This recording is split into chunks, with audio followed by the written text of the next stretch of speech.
if you ask me, when will it blow up?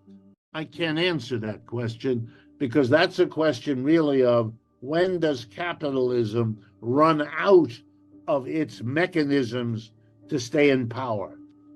I think that capitalism is declining everywhere in the world, with the exceptions, perhaps, of Asia. The best way to understand these issues is to be historical in your approach.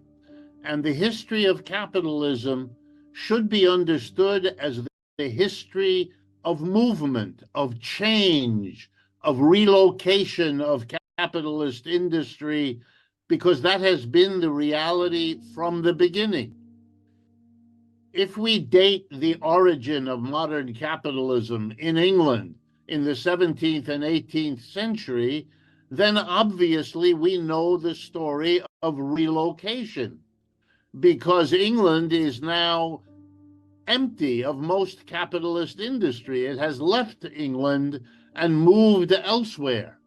Initially, it moved from England to Western Europe.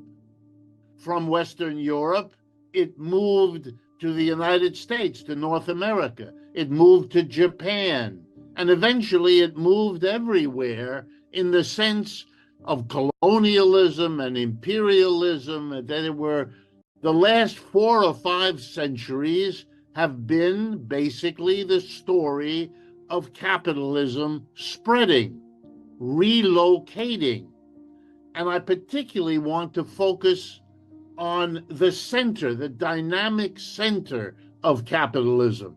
Because, for example, even though capitalism relocated its center out of Britain, it still left capitalism in Britain, but it wasn't the dynamic growth center of capitalism.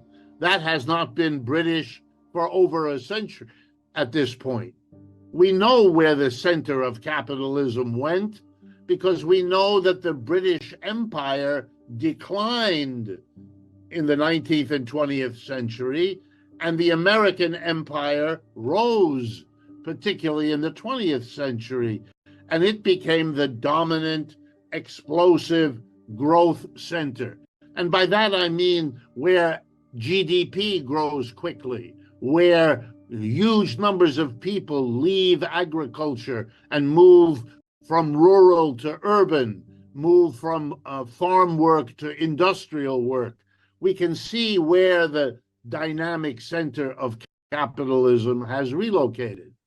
And now comes my important point, I think. Over the last 30, 40 years, we have seen the latest relocation of the dynamic center of capitalist industry and growth.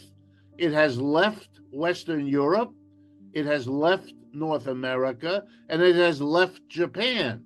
And it has gone, above all, to the People's Republic of China, but also to places like India and Brazil and Vietnam and other parts of the world, but it has left the old part. And that is how capitalism has always worked. It has always relocated, following where profits were the greatest.